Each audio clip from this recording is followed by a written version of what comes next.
মুসলমানেরা, অন্তরের মধ্যে আল্লাহর ভয়ভীতি ঢুকাইতে হবে। আল্লাহর ভয়ভীতি ঢুকানোর জন্য আল্লাহ রাব্বুল আলামিন আমাদেরকে নির্দেশ দেন, ইয়া আইয়ুহাল্লাযীনা আমানুত্তাকুল্লাহ,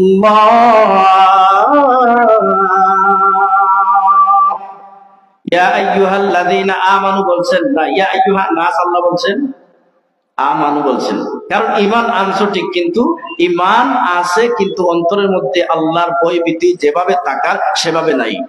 যে পরিমাণ আল্লাহর ভয়ভীতি থাকার সেই পরিমাণ ভয়ভীতি অন্তরের মধ্যে নাই। গতিকে আল্লাহ তাকিদ সহকারে বলছেন, হাত্তা তুকাতিহি, ভয় করার মতো করো।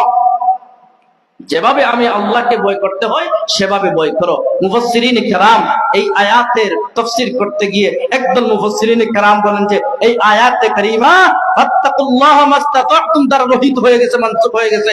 কিন্তু জমহুর মুফাসসিরিন কেরামগণ বলেন না না, ফাত্তাকুল্লাহ মাস্তাতাতুম দ্বারা মানসুখ হয় নাই। এই আয়াতের হুকুম এখনো বলবৎ আছে, তবে ব্যাখ্যা আছে।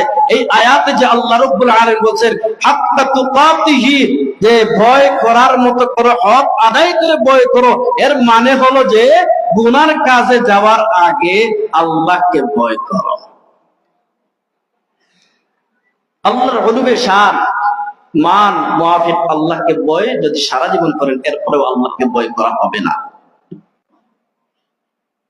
তো এখান থেকে উদ্দেশ্য মুফাসসিরিন কেরামগণ বলেন যে গুনার কাজ তোমার সামনে সুসজ্জিত, এই গুনার কাজ, তোমাকে একজন নারী আহ্বান করতেছে, অপরূপ সুন্দর নারী এই যুবককে আহ্বান করতেছে, যুবক তুমি আমার কাছে আসো।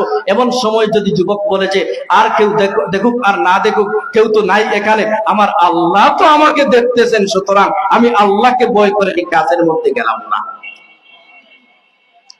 আবু বকর সিদ্দিক রাদিয়াল্লাহু তাআলা আনহুর মধ্যে এই পরিমাণ আল্লাহকে ভয় ছিল। আবু বকর রাদিয়াল্লাহু তাআলা আনহু যখন রাস্তা দিয়ে হাঁটতেন, ঘাস দেখলে ঘাসকে উদ্দেশ্য করে বলতেন, হায় হায়, আমি যদি ঘাস হয়ে যাইতাম তাহলে কাল কিয়ামতের দিন আল্লাহর কাঠগড়ায় দাঁড়াইতাম না। ঘাস হয়ে গেলে গরু বাছুর পশু পঙ্খী আমাকে খেয়ে ফেলতো, আমার কোনো হিসাব লাগতো না, আমাকে হিসাব দেওয়া লাগতো না। আকাশের দিকে তখন তাকাইতেন আবু বকর রাদিয়াল্লাহু তাআলা আনহু, পাখি কুলের দিকে লক্ষ্য করে চিন্তা করতেন, আয় হায়, আমি যদি পাখি হয়ে যাইতাম তাহলে আমার কোনো হিসাব দেওয়া লাগতো না, আমার কোনো টেনশন থাকতো না। আবার চিন্তা করে আল্লাহ আমাকে যে আদম বানিয়ে পাঠাইছেন, আল্লাহ যে আমাকে আখিরি নবীর উম্মত বানিয়ে পাঠাইছেন, আল্লাহ যে আমাকে আখিরি নবীর উম্মতের মধ্যে সর্বশ্রেষ্ঠ বানিয়ে পাঠিয়েছেন, এটা শুকরিয়া আদায় করে মনকে ফিরান, আল্লাহকে ভয় করে। তাদের কানেকশন কার সাথে ছিল? আল্লাহ আল্লাহ রাসূলের সাথে। আল্লাহ আল্লাহ রসুলের সাথে ছিল সাহাবায়ে কেরামগণের কানেকশন, আল্লাহ ওয়ালাদের কানেকশন, আবু বকর ওমর আলী রাদিয়াল্লাহু তাআলা আনহুমার কানেকশন, আনহুমের কানেকশন। তো শাইর বলেন, ওয়াসল জানা জিসকো হাসিল বাতনো বা জানেগি, ওয়াসল জানা জিসকো হাসিল বাতনো বা জানেগি, জাহিরান হায় গরচে ওয়াসিল বাতিনান ওয়াসিল নেগি, জাহিরান হায় গরচে ওয়াসিল বাতিনান ওয়াসিল নেগি। শাইর বলেন, বন্ধুত্ব স্থাপন করলে সাহাবায়ে কেরামদের সাথে, আম্বিয়া কেরামদের সাথে, নবীদের সাথে বন্ধুত্ব স্থাপন করো, রাসূলের সাথে বন্ধুত্ব স্থাপন করো, ভালোবাসা পয়দা করো। নবীজিকে তো পাইলেন না, কিভাবে নবীজিকে বন্ধু বানাইবেন? নবীজির সুন্নাহকে আঁকড়ে ধরো। তারাকতু ফীকুম আমরাইন লান তাদিল্লু মা তামাসসাকতুম বিহিমা, কিতাবাল্লাহ ওয়া সুন্নাত রাসূলিহি। আল্লাহর নবী বিশ্বনবী রাহমাতুল লিল আলামিন বিদায় হজ্জের ভাষণে আমাদেরকে দুইটি জিনিস রেখে গেছেন, একটা হলো আল কুরআনুল কারীম আর সুন্নতে নববিয়্যা, আহাদিসুন নববিয়্যা, নবীজির সুন্নাহ আমাদের কাছে আছে না নাই? তাহলে কোরআন এবং হাদিস তো আমরা চলি না। এজন্য তো আমাদের দিন দিন অধঃপতন। আমাদের মধ্যে নবীজির আদর্শ নাই, নবীজির সুন্নত নাই, তাহলে আমাদের ঈমান তরুতাজা থাকবে কেমনে? আর যার ঈমান তরুতাজা নাই, যার ঈমান চিন্তা নাই, তার মধ্যে আল্লাহর ভয় ভীতি কি পরিমাণ আছেই বা? ঈমানকে তরুতাজা করতে হবে। ইমানকে তরুতাজা করতে হলে আগে ধ্যান করতে হবে, মুরাকাবা করতে হবে যে আল্লাহ আমাকে সৃষ্টি করেছে। আল্লাহ যদি আমাকে সৃষ্টি না করে আমাকে পশু বানিয়ে দিতেন, আদম না বানিয়ে যদি গরু বানিয়ে দিতেন, পশু মহিষ বানিয়ে দিতেন, পশু বানিয়ে দিতেন, তাহলে তো পারতেন কিনা? আল্লাহ অন্য কোন মাখলুকের ঘরে আমাদেরকে জন্ম না দিয়ে আদমের ঘরে জন্ম দিয়েছেন। আদমের ঘরে জন্ম দিয়ে আবার অন্য কোন আম্বিয়া কেরামদের উম্মত না বানিয়ে আল্লাহ আমাদেরকে আখিরি নবী বিশ্ব নবী তাজদারে মদিনা সরকারে দো আলম সাইয়্যিদুনা মুহাম্মদ মুস্তাফা সাল্লাল্লাহু আলাইহি ওয়াসাল্লামের উম্মত বানিয়ে পাঠিয়েছেন। বলেন সুবহানাল্লাহ। তাহলে আমরাই হলাম সবচেয়ে সৌভাগ্যবান, আমরাই হলাম সবচেয়ে কি সৌভাগ্যবান। তাহলে আমরা যদি সৌভাগ্যবান হই আখেরি নবীর উম্মত হয়ে, যে নবীজির সাহাবীর মধ্যে যেমন আল্লাহর তাকওয়া ছিল, ভালোবাসা ছিল, আল্লাহর সাথে কানেকশন ছিল, সেভাবেই আমাদেরকে আল্লাহর সাথে কানেকশন লাগাইতে হবে, আল্লাহর ভয়ভীতি অন্তরের মধ্যে ঢুকাইতে হবে কিনা? ওমর রাদিয়াল্লাহু তাআলা আনহুর মধ্যে কি পরিমাণ আল্লাহর ভয়ভীতি ছিল! ওমর রাদিয়াল্লাহু তাআলা আনহু কুরআনের একটি মাত্র আয়াত শোনা মাত্রই অন্তরের মধ্যে আল্লাহর ভয়ভীতি যখন জাগ্রত হইল, বোনকে বলেন, বোন ফাতেমা, তুমি আমাকে নবী মুহাম্মদের কাছে নিয়ে যাও। নাঙ্গা তরবারি নিয়ে, খোলা তরবারি নিয়ে রওনা হয়েছিলেন নবীজির শিরচ্ছেদ করার জন্য, মাথা নিয়ে আসার জন্য। প্রতিমধ্যে পাইলেন এক সাহাবীকে, আর সাহাবী জিজ্ঞেস করলেন, ওমর কই যাও? না, যাইতেছি, মুহাম্মদ তো অনেক কিছু করতেছে, আমাদের ধর্মের বিরুদ্ধে বলতেছে, আমাদের বাপদাদার ধর্মের বিরুদ্ধে কথা বলতেছে, নতুন নাকি একটা ধর্মের আবির্ভাব করছে, তাকে শিরচ্ছেদ করে দিতে আমি যাইতেছি, তার মাথা নিয়ে আসতে যাইতেছি।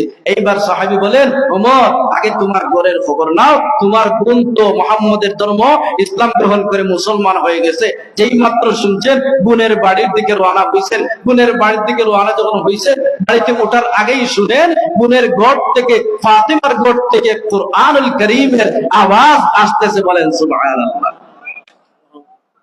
কুরআনুল কারীমের আওয়াজ শোনা মাত্র আর অগ্নিশর্মা হইলেন, আর রাগান্বিত হইলেন, বাড়িতে উঠলেন, আর কোমরের তালি শোনা মাত্রই কি করলেন? যিনি কোরআন তেলাওয়াত শিক্ষা দিচ্ছেন উনি ছাটাইয়ের মধ্যে লুকিয়ে গেলেন, তাকে ছাটাইয়ের মধ্যে লুকিয়ে দেওয়া হইল। আর ওমর যখন ঘরে ঢুকলেন, ঢুকা মাত্রই বোনের জামাইকে মারধর করা শুরু করলেন। যখন প্রতিবাদ করতে আসলেন বোন, তখন বোনকেও কি করলেন? মারধর করলেন, এমনকি রক্তাক্ত করে ফেললেন।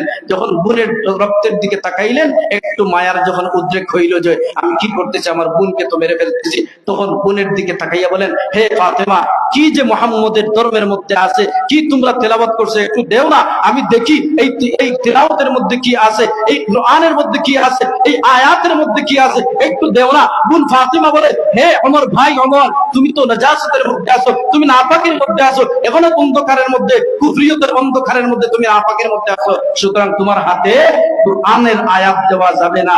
লা ইয়ামাসসুহু ইল্লাল মুতাহহারুন, পবিত্রতা ছাড়া তুমি কোরআনকে স্পর্শ করতে পারবে না। তাহলে পবিত্র কেমনে হবে? যাও গোসল করে আসো, ওযু করে আসো। ওযু করে আসলেন, গোসল করে আসলেন, আসার পর পবিত্র হইলেন, তখন তার সামনে এই কোরআনের আয়াত পড়া হইল, সূরা তাহা। সুবহানাল্লাহ বলেন।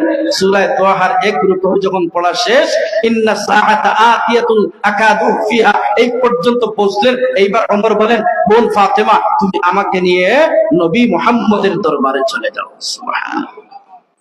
নবী মুহাম্মদের দরবারে যখন চলে গেলেন, উমরের পায়ের তালি শুনে সাহাবায়ে কেরামগণ আশ্চর্য, ভয়ে কম্পিত। উমর তো তরবারি নিয়ে চলে আসছেন, এখন তো উপায় নাই, মনে হয় নবীজির উপর হামলা করে বসবে। এই চিন্তায় চিন্তিত দরজার সামনে এসে যখন উমর কড়া নাড়া দিলেন, কড়া নখ দিলেন, তখন নবীজি বলেন, হে আমার সাহাবারা, উমরকে আসতে দাও, উমরকে আসতে দাও। যখন দরজা নবীজি নিচে খুললেন, খোলার পর উমর ঢুকলেন, ঢুকার পর উমরের মাথা নিচের দিকে, তখন নবীজি বুঝতে পারলেন যে আমার দোয়া কবুল হয়ে গেছে, উমর ইসলাম গ্রহণ করে মুসলমান হয়ে যাবে। তখন উমর রাদিয়াল্লাহু তাআলা আনহু চাদরের মধ্যে হেঁচকা টান দিয়ে বলেন, হে উমর, আর কতকাল তুমি অন্ধকারের মধ্যে থাকবে, আর কতকাল তুমি কুফরিয়তের মধ্যে থাকবে? তোমার কি এখনো শুভ বুদ্ধির উদয় হয় না? তুমি কি এখনো তুমি অন্ধকারের মধ্যে থাকবা? তখন সাথে সাথে উমর রাদিয়াল্লাহু তাআলা আনহু বলেন, ইয়া হাবিবাল্লাহ, ইয়া রাসূলুল্লাহ, হে মুহাম্মদ, আমার দিকে হাতটা বাড়ান, আমি কালেমায়ে শাহাদাত পড়িয়া মুসলমান হয়ে যাচ্ছি, আমাকে মুসলমান বানিয়ে নেন। আশহাদু আল্লা ইলাহা ইল্লাল্লাহু ওয়াহদাহু লা শারীকা লাহু ওয়া আশহাদু আন্না মুহাম্মাদান আবদুহু ওয়া রাসূলুহু। সুবহানাল্লাহ। কিসের সংস্পর্শে? কোরআনের সংস্পর্শে, কোরআনের সংস্পর্শে। আমরা তো কোরআন শরীফ তিলাওয়াত করি না। কোরআন শরীফ তিলাওয়াত করলে অন্তরের মধ্যে আল্লাহর ভয়ভীতি বৃদ্ধি পায়। আল্লাহর ভয়ভীতি কি অন্তরের মধ্যে বৃদ্ধি পায়। আমাদের সমাজে এমনও ঘর আছে যেই ঘরের মধ্যে কোরআন শরীফ বছরকে বছর পর্যন্ত পড়া হয় নাই, শু রাখা হয়েছে আলমারির উপরে, দুলা পালি যা আছে সব লাগিয়ে কোরআন একেবারে কোরআন হয়ে গেছে। এইবার কোরআন বলে তোয়াকৌ মে সাজায়া জাতা গো, তোয়াকৌ মে সাজায়া জাতা গো, আঁখোं में लगाया जाता गो, आंखों में लगाया जाता हो, तो आंखों में सजाया जाता हो, तावीज़ बनाया जाता हो, दुगु दुगु के पिलाया जाता हो, तावीज़ बनाया जाता हो, दुगु दुगु के पिलाया जाता हो। কোরআন বলে আমাকে তাবিজ বানানো হয়, আমাকে পান করানো, আমাকে ধুয়ে পান করানো হয়, পানি পান করানো হয়, আমাকে সুন্দর করে সুসজ্জিত করে রাখা হয়, কিন্তু আফসোস আমাকে তিলাওয়াত করা হয় না। কোরআন ঘোষণা করে আফসোস আমাকে তিলাওয়াত করা হয় না। এমন মুসলমান তো এদেরকে কোরআন অভিশাপ দিতে থাকে। সুতরাং আমি বলছিলাম যে আমাদের অন্তরের মধ্যে আল্লাহর ভয়ভীতি সবচেয়ে বেশি ঢুকাইতে হবে। যেই অন্তরের মধ্যে আল্লাহর ভয়ভীতি সবচেয়ে বেশি, ওই অন্তর নিয়ে কখনো জিনা কেউ করতে পারে না, কখনো কেউ চুরি করতে পারে না, কখনো কেউ সন্ত্রাসী করতে পারে না, কখনো কেউ আলিম উলামাদের উপর হাত তুলতে পারে না, উলামায়ে কেরামদেরকে গালি দিতে পারে না, কখনো সে মাদ্রাসার বিরোধিতা করতে পারে না, ইমামের বিরোধিতা করতে পারে না। যেই ব্যক্তির অন্তরের মধ্যে আল্লাহর ভয়ভীতি প্রখর, ওই ব্যক্তির অন্তর থেকে শুধু আল্লাহর জিকির বাইর হয়। আওয়াজ দিয়ে বলুন সুবহানাল্লাহ। ওমর রাদিয়াল্লাহু তাআলা আনহুর জামানায় এক যুবক সব সময় মসজিদের মধ্যে পড়ে থাকতো। ওমর রাদিয়াল্লাহু তাআলা আনহু ওই যুবককে সবচেয়ে বেশি মহব্বত করতেন। কেন? সব সময় মসজিদে তার দিল লাগানো, মসজিদে অবস্থান করত। এক ওয়াক্তের নামাজ পড়লে আর এক ওয়াক্তের নামাজের জন্য তার টান থাকতো। তার বাবা ছিল বৃদ্ধ, বাবার খিদমত করত, 5 ওয়াক্ত নামাজ পড়তো, আর 5 ওয়াক্ত নামাজ পড়ার পাশাপাশি বাড়িতে গিয়ে বাবার খিদমত করত। বাড়ি থেকে মসজিদ পর্যন্ত আসার পথে একটা বাড়ি ছিল, আরেকটা বাড়ি ছিল। ওই বাড়ির মধ্যে একজন রূপসী অপূর্ব সুন্দরী মেয়ে ছিল। ওই যুবক এখনো বিবাহ করে নাই। ওই বাড়ির মেয়ে ওই যুবকের জন্য পাগল হয়ে গেল। এই যুবকের জন্য যখন পাগল হইল, নামাজ থেকে যাওয়া আসার পথে ওই মেয়ে ওই যুবককে ফুসলাইতো। ইফতিজিং কি বলে এটাকে? ইফতিজিং, উত্তক্ত করত। আমাদের সমাজে তো বলে যে যুবকেরা যুবতীদেরকে ইফতিজিং করে না। সাহাবায়ে কেরামদের জামানায় পাওয়া যায় যে যুবতীরাও কি করে পুরুষদেরকে ইফতিজিং করে, পুরুষদেরকেও ইফতিজিং করে। ইবনে কাসির রাহমাতুল্লাহি আলাইহি তাফসীর ইবনে কাসিরের মধ্যে ওয়াকিয়াটি উল্লেখ করে বলেন, ওই যুবক যখন নামাজ পড়ে বাড়িতে যাইতো, বাড়িতে যাওয়ার পথে ওই যুবতী সুন্দরী মহিলা ওই যুবককে ফুসলাইতো। এক পর্যায়ে ফুসলাইতে যখন কি করতে পারে না, ওই যুবককে কাবু করতে পারে না, একদিন এমন একটি ভঙ্গি করলো, ওই যুবক ওই মেয়ের ফেরবে পড়ে গেল। আল্লাহ বলেন ইন্না কাইদা কুন্না আযীম। মহিলাদের ছলনা, তাদের ছলনা সবচেয়ে মারাত্মক ছলনা। যতই তুমি চেষ্টা করো, একটা মিস কল যদি যুবক মারে, এরপর যুবকের অন্তরের মধ্যে কল্পনা জাগে একেবারে কালো মেয়ে যদি হয়, যুবতী মেয়ে হয়। আর যদি কোনো বিবাহিত যুবককে মিস কল মারে, এরপরও কালো মেয়ের দিকে তাকায় না, ওই যুবক ওই মিস কলের দিকে তাকায় আর কল্পনায় পড়ে কিনা? মাতনাশা পড়েনি।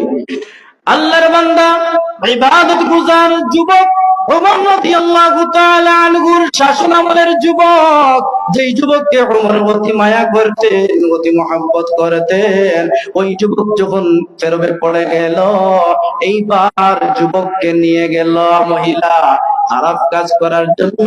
ঘরে ঢুকতে না ঢুকতেই যুবকের অন্তরের মধ্যে আল্লাহর ভয় ভীতি চলে আসলো। আওয়াজ দিয়ে বলুন সুবহানাল্লাহ।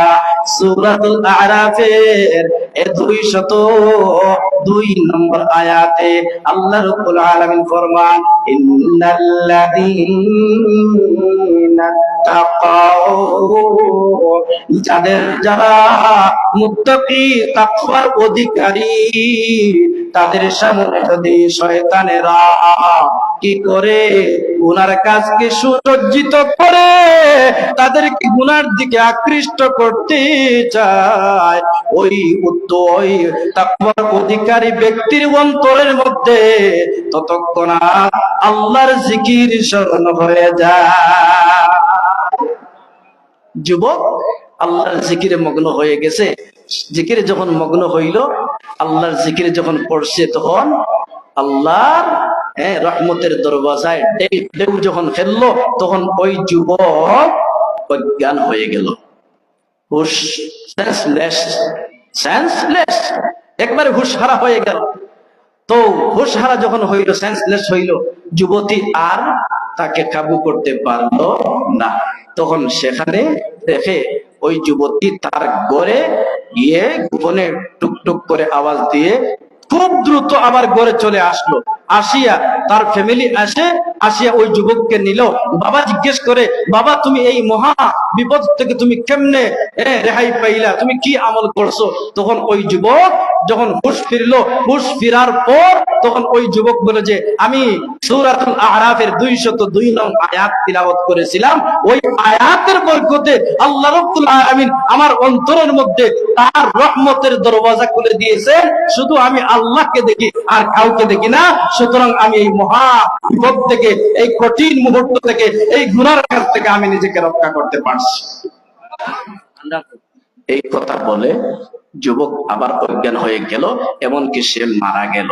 সুবহানাল্লাহ। মারা যাওয়ার পরে যখন দাফন করা হলো, ওমর রাদিয়াল্লাহু তাআলা আনহু যখন খবর পাইলেন, খবর পাওয়ার পর ওই যুবককে দেখার জন্য, ওই যুবকের কবর জিয়ারত করার জন্য কিছু সাথী সঙ্গীকে নিয়ে ওই যুবকের কবরের পাড়ে গিয়ে যুবক ডাক দিয়ে বলেন, হে যুবক, তুমি তো 2টি জান্নাতের মালিক হয়ে গেছো। সুবহানাল্লাহ। কোন আয়াত তিলাওয়াত করলেন? সূরা আর-রহমান। ওয়ালিমান খাফা মাকামা রাব্বিহি জান্নাতান